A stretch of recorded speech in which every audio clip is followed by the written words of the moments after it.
Thank you all for being here, and thank you all for being there, wherever there is. We are so delighted to be back again in our church. I can't tell you what it means to me. I'm sure it means a lot to the rest of you as well.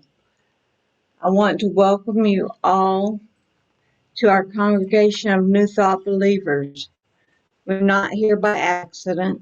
We're each part of the divine source energy that manifests unity on the Eastern Shore, here and now.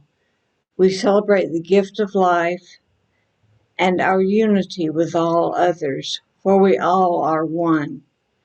We bless and embrace people of every race, culture, lifestyle, and creed. We affirm that the one source, as light and love, expresses equally in every life.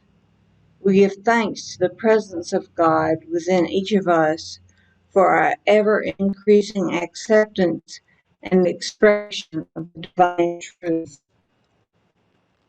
I'd like to welcome in the church today newcomers Peg and Clark Conley, and to tell you how happy we are to have you here. And if we have any newcomers visiting us from your home, we welcome you as well, and we want you to know that you're all part of our family. Each month, we affirm one of our 12 spiritual powers. The spiritual power for this month is wisdom, as shown on this beautiful yellow banner, which you can sort of see in front of me because we have some beautiful flowers there in front, which we don't normally have. But we're very thankful for the flowers today as well. We would like to say together our first positive affirmation. We'll say it once together and then in the silence. You'll find those in the program near your seat. Together, we lovingly and gratefully acknowledge the presence of the divine in our midst. And because we are a purpose-led church, let's repeat together our purpose statement. Our purpose is to foster a new level of spiritual awareness through and fellowship, and to lift one another to a Christ-like maturity. And now we're going to enjoy a song. Everything changes, I can too.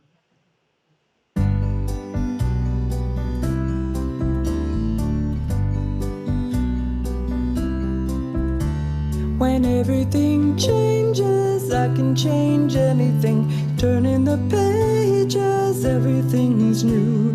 If life's little stages are teaching me anything, it's everything changes, and I can change too. Used to be when things got crazy, I'd get to feeling low. But I found out I can't let that faze me. Honey, now I know. When everything changes, I can change anything. Turning the pages, everything's new. If life's little stages are teaching me anything, it's everything changes, and I can change too. Who expects the unexpected? Life sneaking up on you. And sometimes we all feel disconnected. What you gonna do? When everything changes, I can change anything. Turning the pages and everything's new. If life's little stages are teaching me anything, it's everything changes, and I can change too.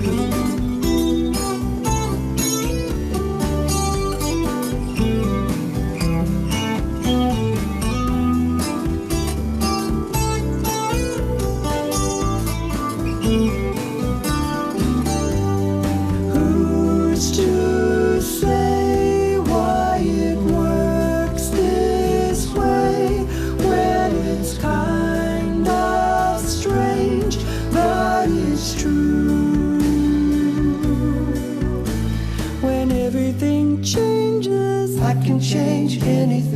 turning the pages, everything's new.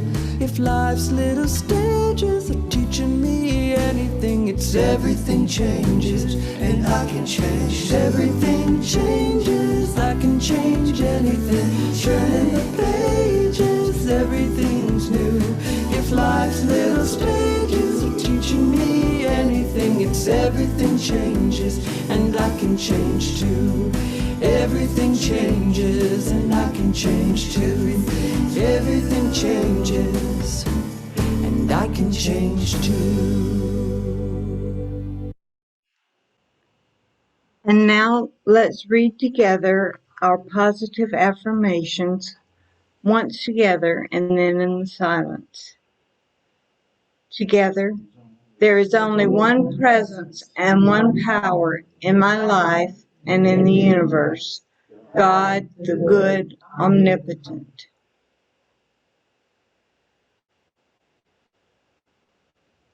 Together, we know God blesses all special intentions present in our prayer box and that God's perfect plan is in action.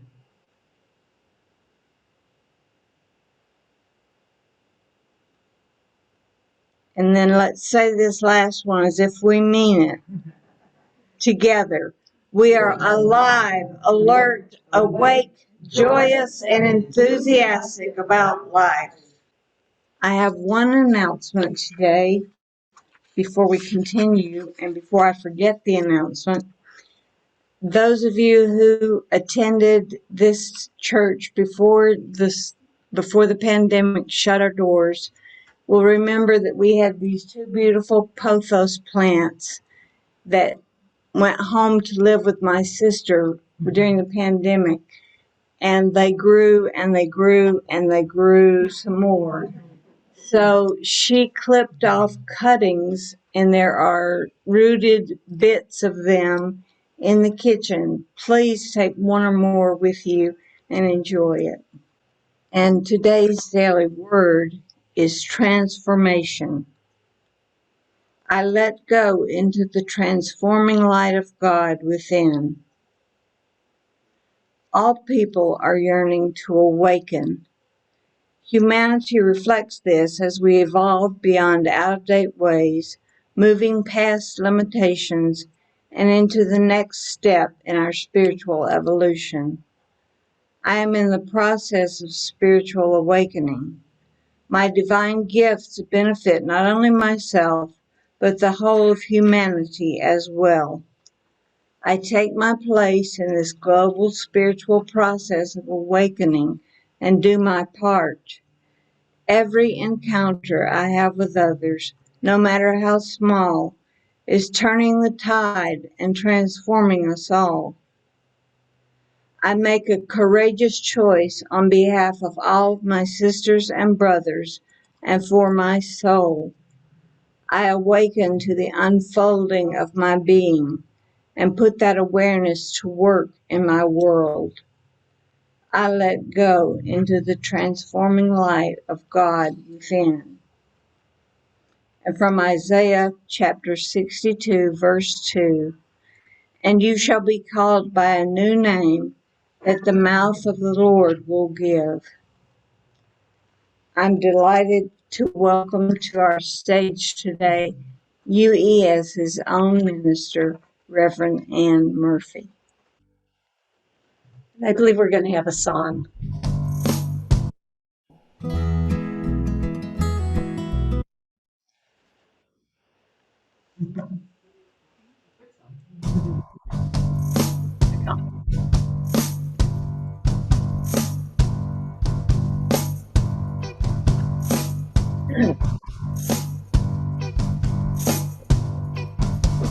What do you want? Where do you want to go? You'll get what you want if you act as if you know. It starts with you. Do you believe it? It's all in the way that you choose to see it. When you change the way you look at things, the things you look at change. When you change the way you look at things,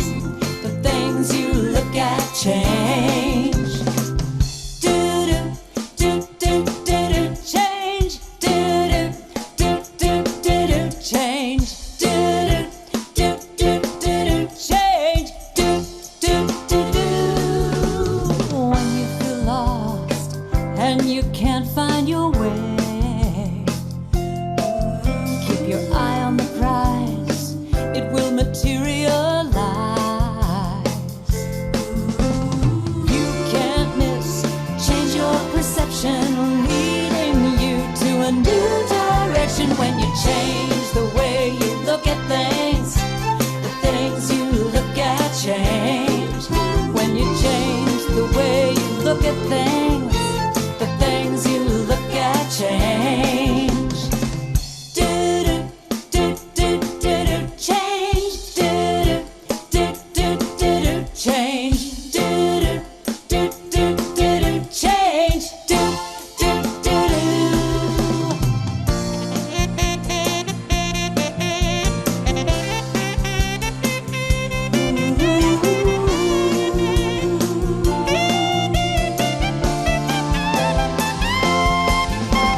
Change, change, you can do it. Change, change, it's a sure thing. Change, change, expect a miracle change.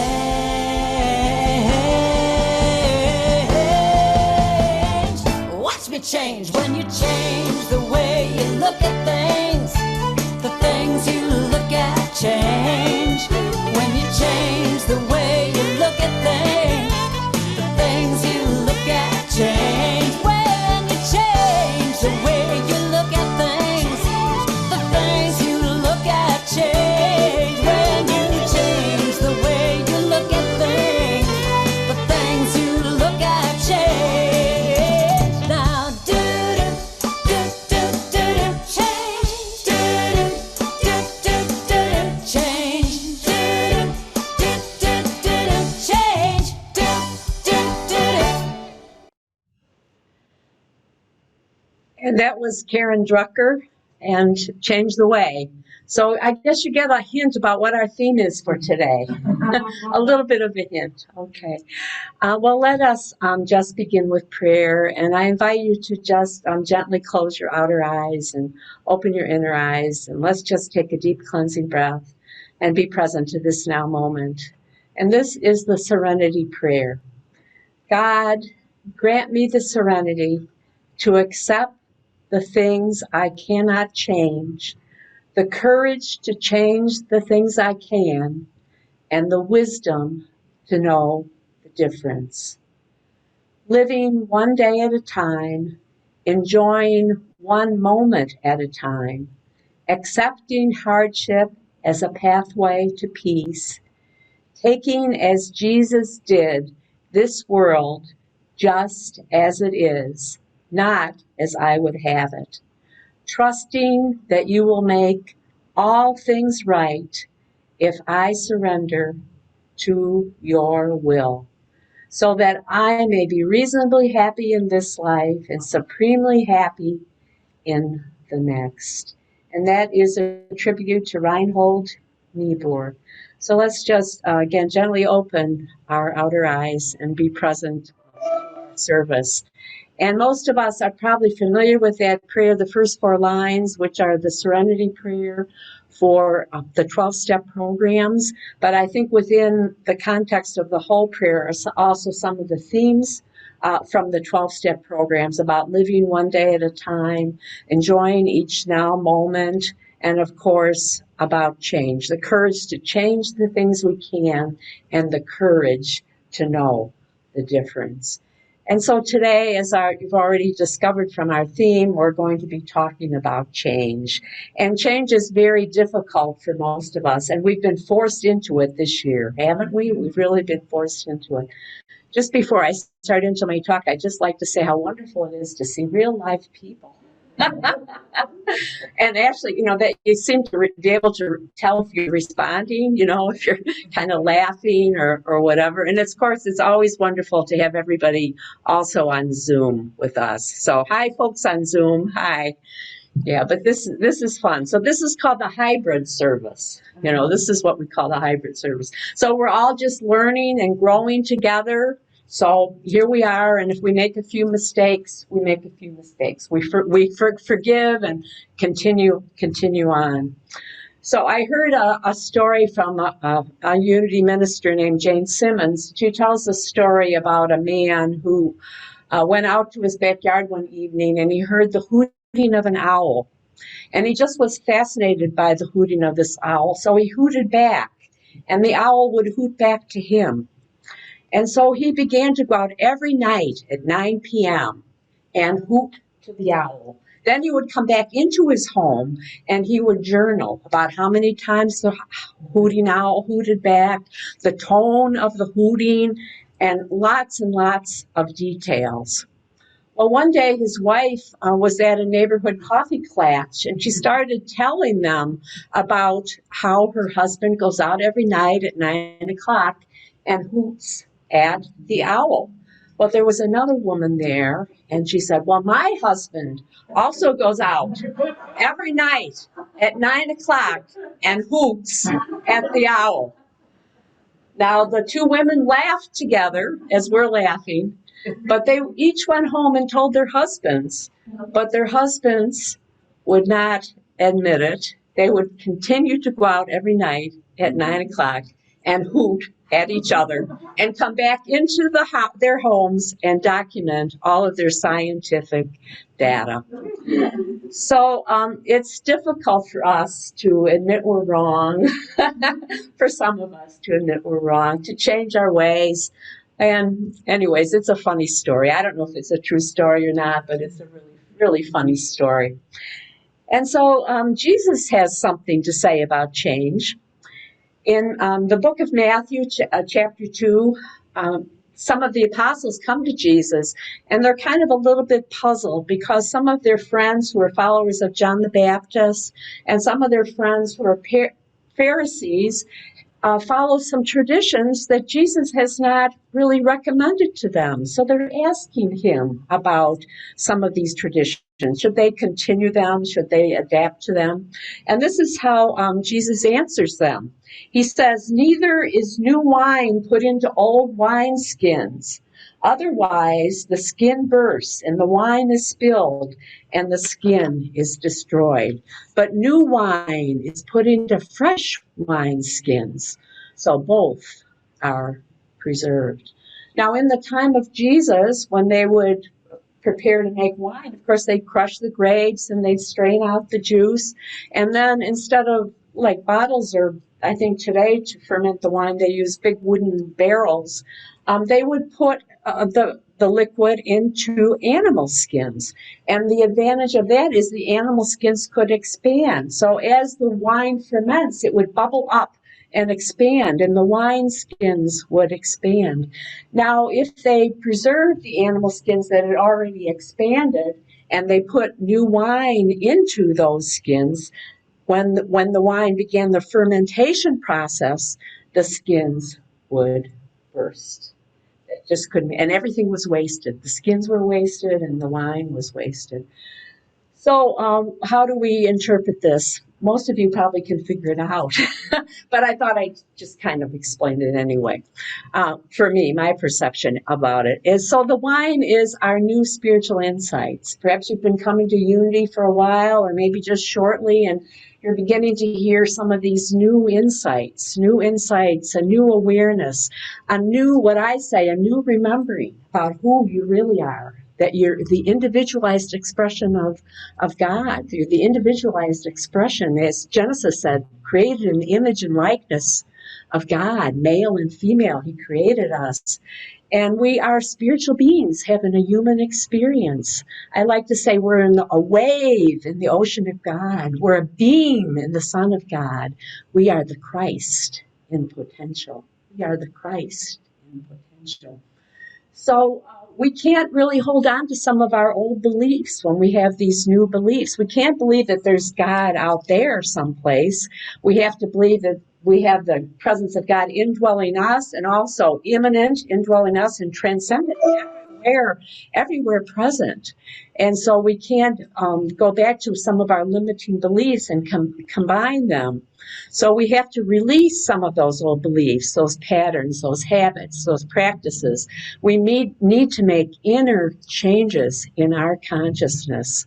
And those inner changes in our consciousness are creating the new wineskins, a new consciousness to contain all of those new ideas and those new concepts. Now, sometimes perhaps we think that we can just make a change in the outer. You know, we think that, oh, if we just lose weight, if we just have a new relationship, if we move to a new area, if we live on the better side of town, you know, our life will be happier, just, you know, outer change. And Unity's poet laureate, James Dillard Freeman, he made his transition into his next spiritual experience when I was at the Unity School in 2004. And prior to that, we used to see him walking around the grounds. He had long, white, flowing hair. And he's the author of The Prayer for Protection that we say every week at service. He also wrote I Am There. And those two poems are actually on the moon. So our Unity poetry is on the moon.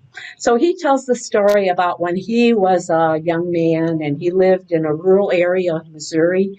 And the home that he lived in was kind of on a hill, and then there was a valley, and then there was another hill on the other side of the valley. And every night he would sit up in his bedroom window and look across the valley, and there was a home there. It was a tall, two-story home, and he said at night when the lights were lit, it looked like there were diamonds in the window. And he used to dream about how he could move there and he would have such a wonderful life living in such a beautiful, beautiful place. And then one day he talked his father into taking him at night across the valley and up the hill to visit that house. And when he arrived there, he realized that the house was pretty ordinary. But when he looked across the valley and he saw his own home, it also looked like it was lit up with diamonds. It was lit up with diamonds. So we think that we need to make changes on the outer, but we need to really make changes on the inner. In the Quest book study that we've been working on, some of us from Unity, the Jaffolas tell a story about a friend of theirs who was a man who lived on the Northwest coast. And he lived in a small town, and he hated the small town he lived in. He had a job that he hated. He was in a relationship in which the woman was very verbally abusive to him. So all he did was dream of moving to San Francisco. He had visited San Francisco once, and he thought, oh, my life, if only I could live in San Francisco, my life will be glorious. And so he saved his money every week from his job, and he saved up enough money that he could move to San Francisco.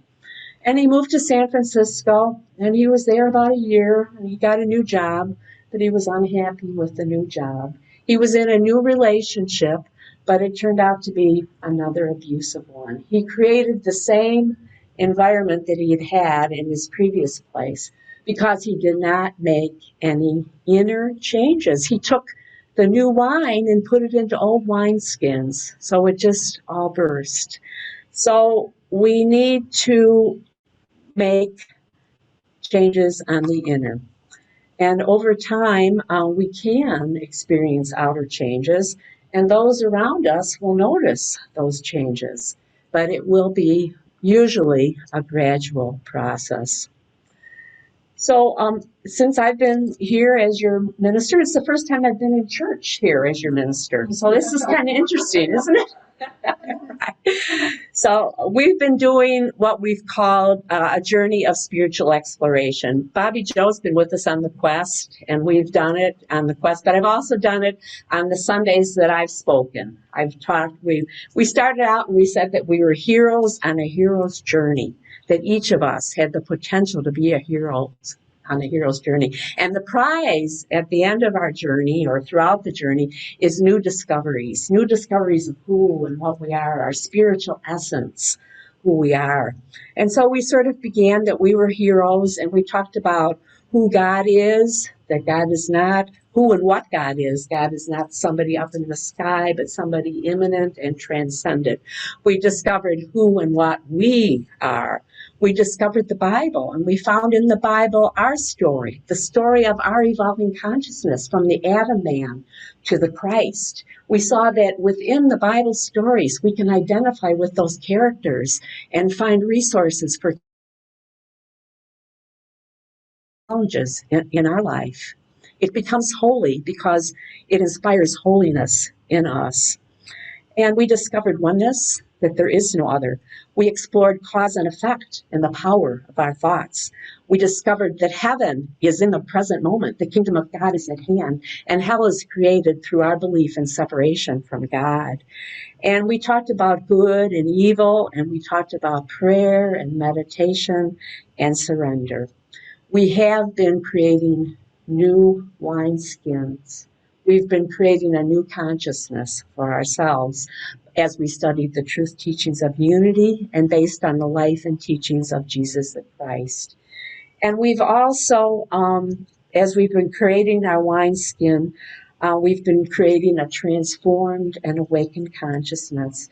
And it will be gradual. It has been gradual, and we will continue to create it. We will continue to create it. Now, several years ago, when I was serving a ministry in West Virginia, I had the opportunity to attend the Eastern Region Conference, and we had a really wonderful presenter, and his name was Mark Robert Waldman. And he co-authored a book called How Enlightenment Changes Your Brain. He co-authored it with Andrew Newberg. This is the book, who is a medical doctor.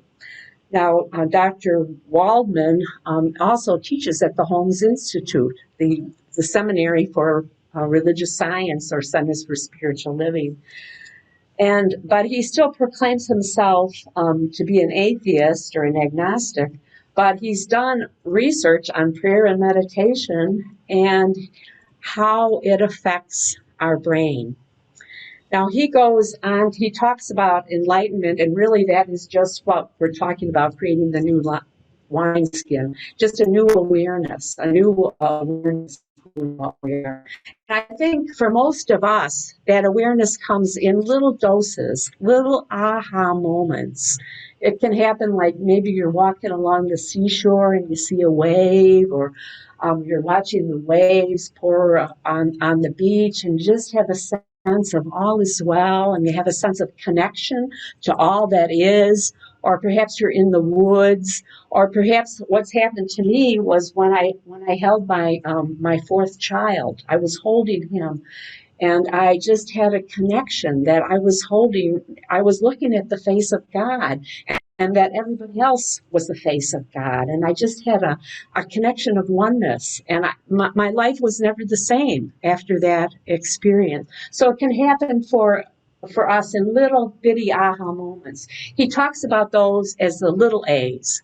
And he also talks about the big A's. And we can read about some of these big A awarenesses where people go out, and I think Eckhart Tolle talks about it in some of his books, where sort of everything lit up. Like Moses came down from the mountain and saw the burning bush, that everything lit up for him, and he had a great big mystical experience. Now, maybe some of you have had that. Personally, mine has happened in little bitty aha moments as I study it, my unity texts, or I come together on a Sunday morning. So, but what the research shows is that people who do have religious experiences, and especially people who pray and meditate, that our brain can change. It changes our brain. Isn't that amazing? Isn't it? So we have at the base of our spine what is called the amygdala, part of our brain. And some people call it the reptilian brain, or some people call it the caveman brain. But it's the part of our brain that reacts, that's the stress reactor, reacts in fear and anger, gives us those knee-jerk reactions. And in this book, he talks about studies done that studied Zen Buddhist monks who had been meditators for a long period of time in their life, and that the amygdala shrinks. They can show it on the brain activated. And he talks also about change our brain so that we can have a sense of calm and a sense of peace in our life, that we're not reacting, we're responding to our world. We're responding to our world. We're responding in love. We're responding in compassion. We're responding in truth. We're able to be present. we're able to be present.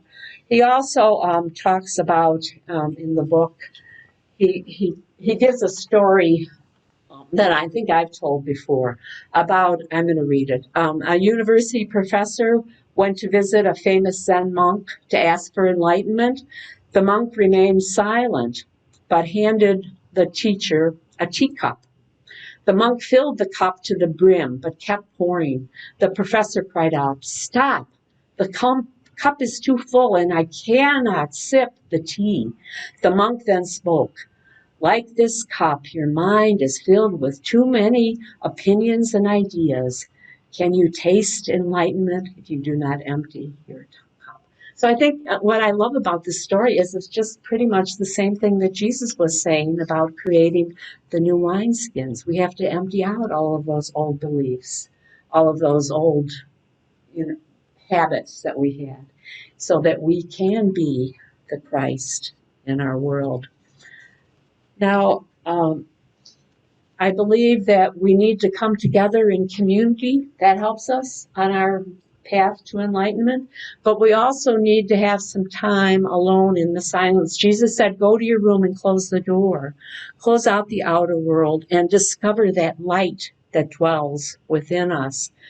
Now, I like, as I mentioned earlier, I like that we are a wave in the ocean of God. We're a beam in the sun of God.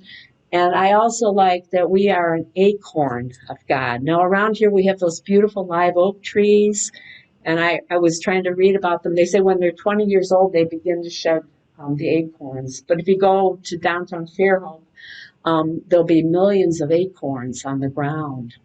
And they each have the potential to grow into one of those massive, beautiful oak trees.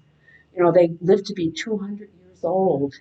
And so we are the acorn of God, that we have the ability to change our consciousness and grow and expand so that we can be the Christ in the world the same way Jesus was. Isn't that awesome? Isn't that awesome?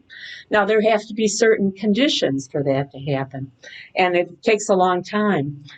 In the quest, they talk about the seed of a corn, and she says that a friend of hers used to tell about her dad was a farmer, and that when he used to test the kernels of the corn, he put the dried corn kernels into an old woolen sock in which he would place several kinds of dried corn kernels. The seeds would sprout in secret in the darkness.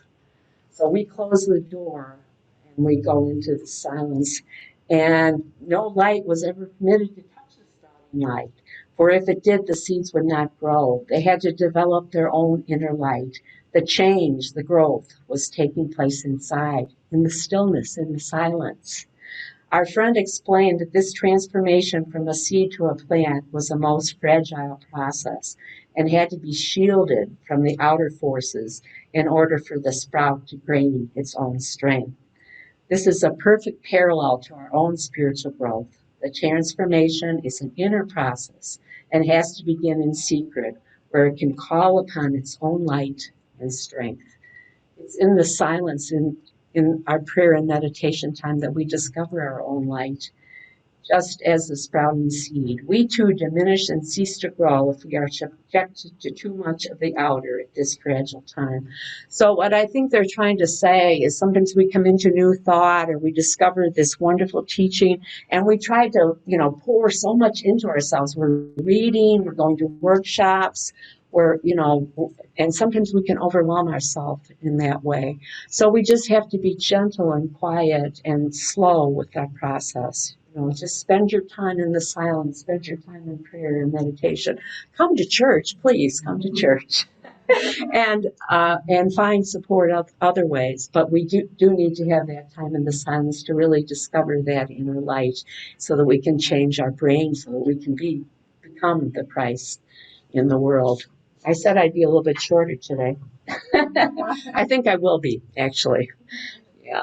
I'm going to just take a drink. A friend of mine, a unity minister, told me about one day she came home and the phone was ringing. She picked up the phone, and the person, somebody from her church, said, "I'm so happy you're home. I really needed to tell somebody this story." she said that she lived in Florida and she was driving along the shore road, and she saw at the side of the road a woman bent over a large black Labrador dog. The dog seemed to have been injured. And so she pulled over to the side of the road. And she got out and she walked over to the woman and put her hand on her shoulder. And the woman said, yes, her beloved dog had just been hit by a car. And she had been walking him. She doesn't have a car to take him to the vet. The dog seemed to be writhing in pain. And so she and the woman lifted up the dog and brought it over to her station wagon. Just as they placed the dog on the floor of the station wagon, it kind of moaned and took its last breath. And so she drove the woman and the dead dog over to the woman's house and helped her out with him. And her husband came out and they were going to take it to the vet. And she gave her a big hug and they left. And then she went home and called her minister. And she told her the story and she said, a year ago, I would have just driven right by. And that is what changing our wine skins does to us. It opens our eyes to see that there is no other, that when we look upon someone who is suffering, it's our brother, it's our sister, it's the Christ. And it softens us, it makes us open to move into love and compassion in our world. And it takes time. And so we will now go into meditation, but hopefully my screen share will work. And so we're here to just grow love and to learn to breathe and be present. And so we're going to have a song that'll lead us into meditation, and I'll do a short little guided meditation. And here we go. And this is Karen Drucker, and the name of the song is Breathe.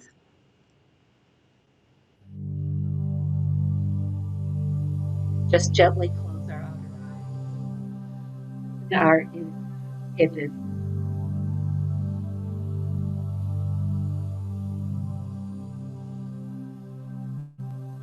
I breathe in, I breathe out, I take in, I give out, I let love, I let go, I release, and I know I forgive, I receive, I can feel, I believe, I am healed, I am whole, I release, I know.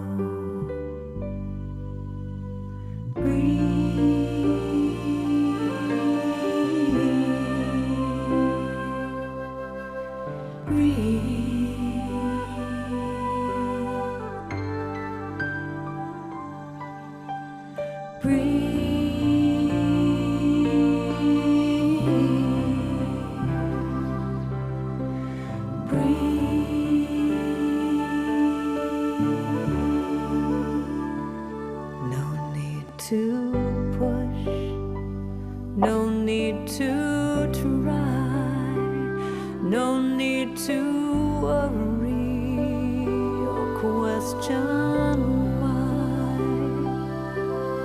Surrender, let go, release,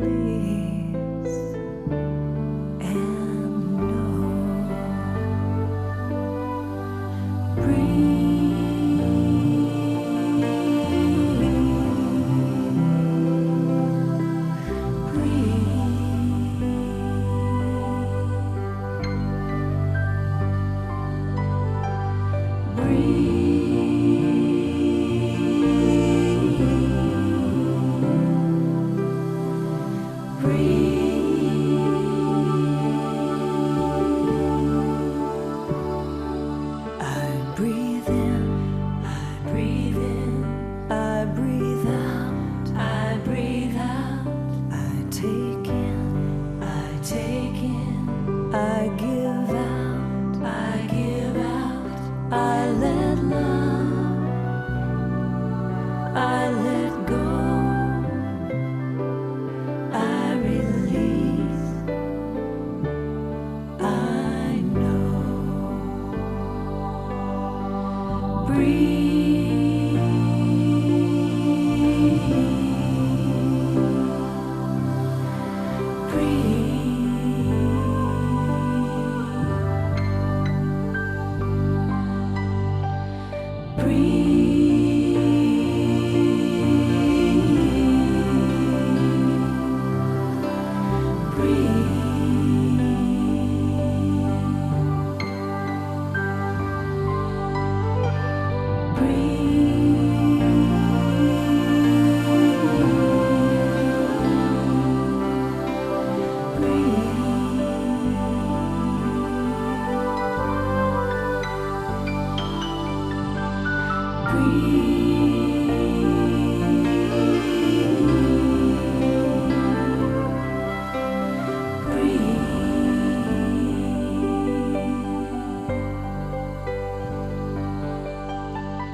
Let's just take another deep breath.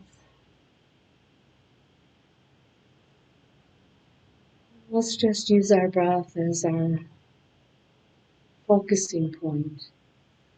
If we get distracted by concerns for yesterday and tomorrow, or our shopping list for today, let's just come back to our breath and have it as our centering point. And as the song said, no need to strive or try hard.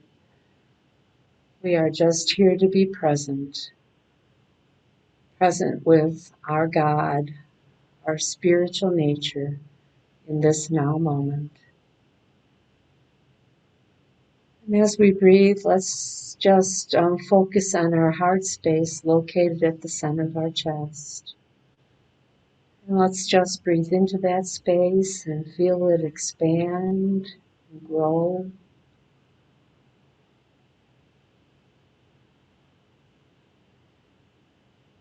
And affirm that we're opening the eyes of our hearts, growing that new wineskin of consciousness so that we see through the eyes of our hearts that there is no other, that all is well.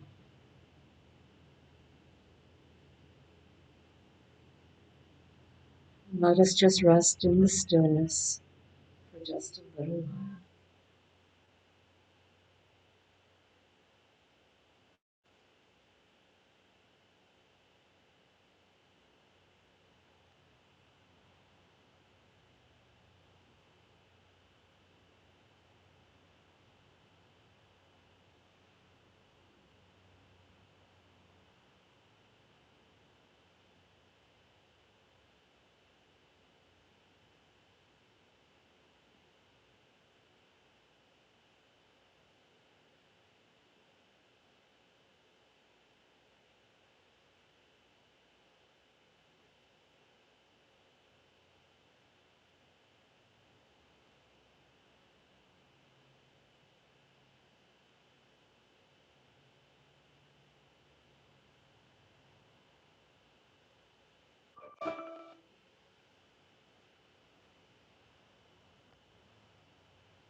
And as we rest in the stillness, we feel that love growing deep within us,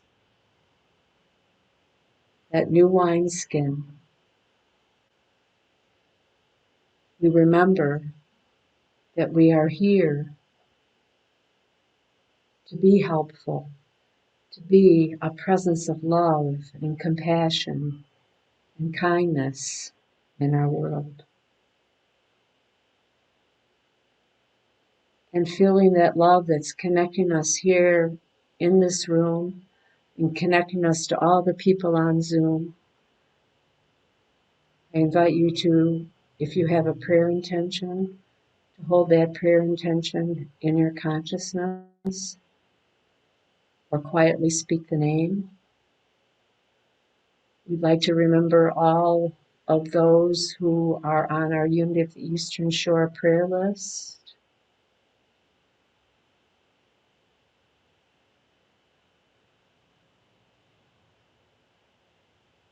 We'd like to remember all of our world leaders,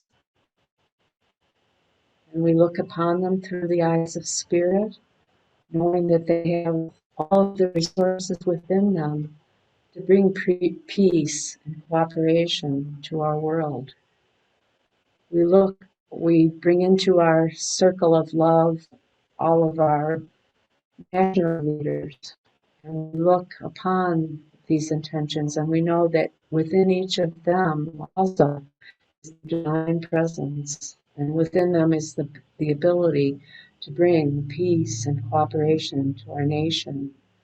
And we bring into our awareness all of our local leaders, and we see them through the eyes of spirit, through the eyes of our hearts, and we know that they also have within them the ability to rise up and bring cooperation and peace and prosperity to this region.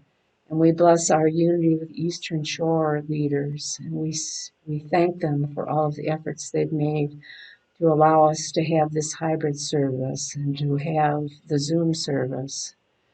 And we send peaceful energies to any place in the world where there's disharmony. We especially send spiritual energy and wishes of peace and love to Israel. And anywhere in the world where there are weather conditions, we send peace and love and healing energy to those conditions.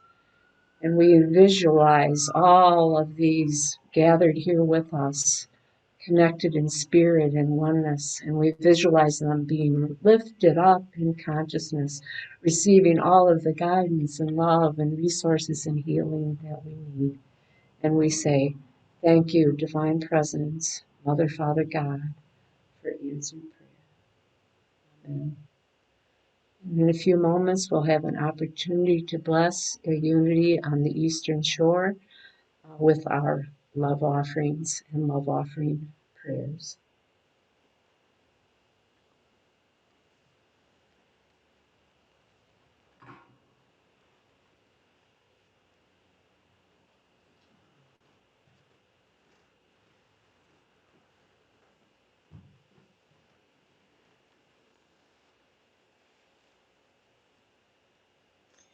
This is the time that we give our love offerings, but rather than circulate among you to collect them, I'll just mention that there is a basket out there on the table where you can deposit any love offering or contribution that you're able to make.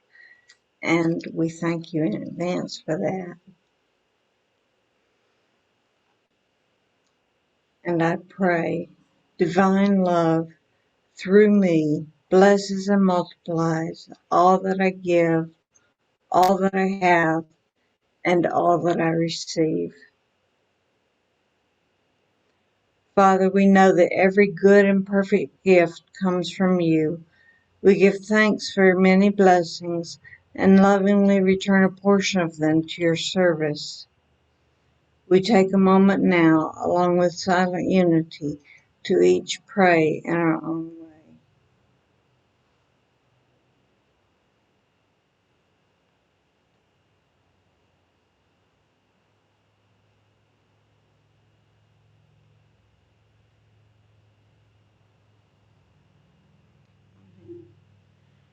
and you will see the name and the address on your screen if you're able to send in your gift.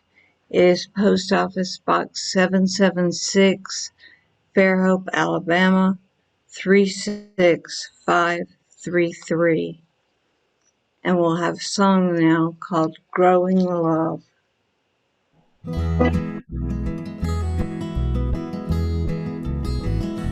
Growing love, we're forever growing love.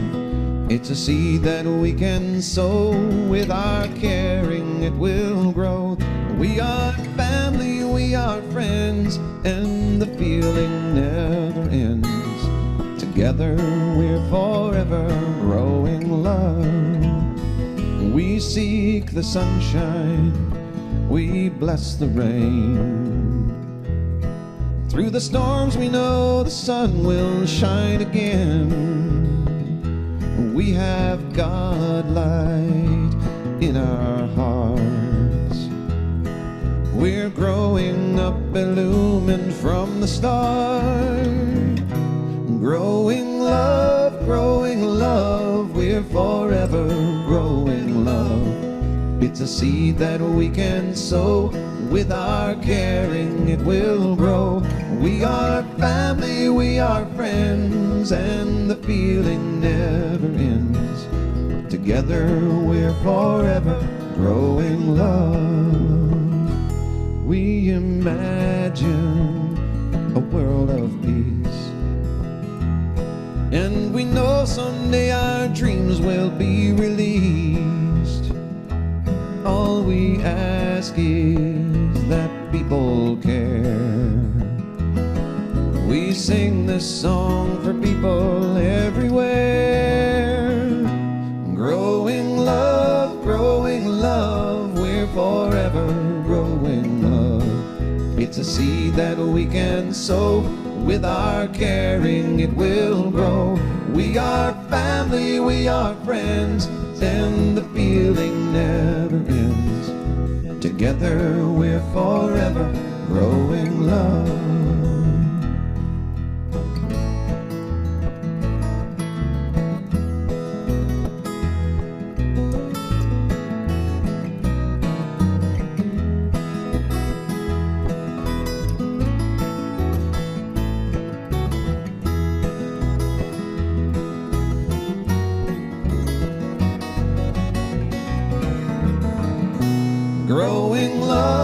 Growing love, we're forever growing love. It's a seed that we can sow, with our caring it will grow. We are family, we are friends, and the feeling never ends. Together we're forever growing love. Together we're forever growing love. Together we're forever growing love.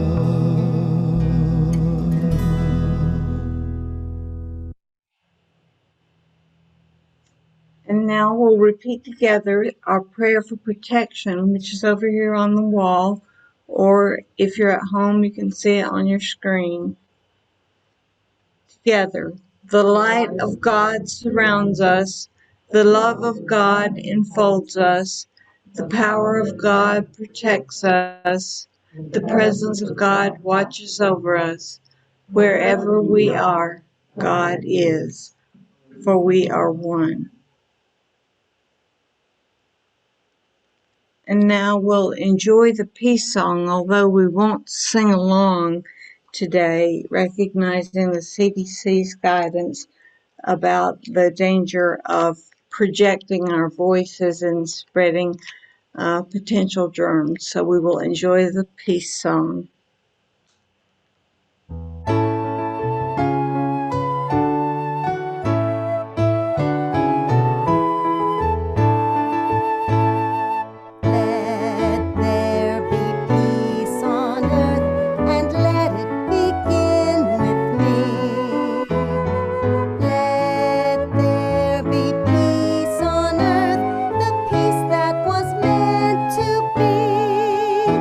With God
And so this concludes our service for the day, and we will now have our business meeting.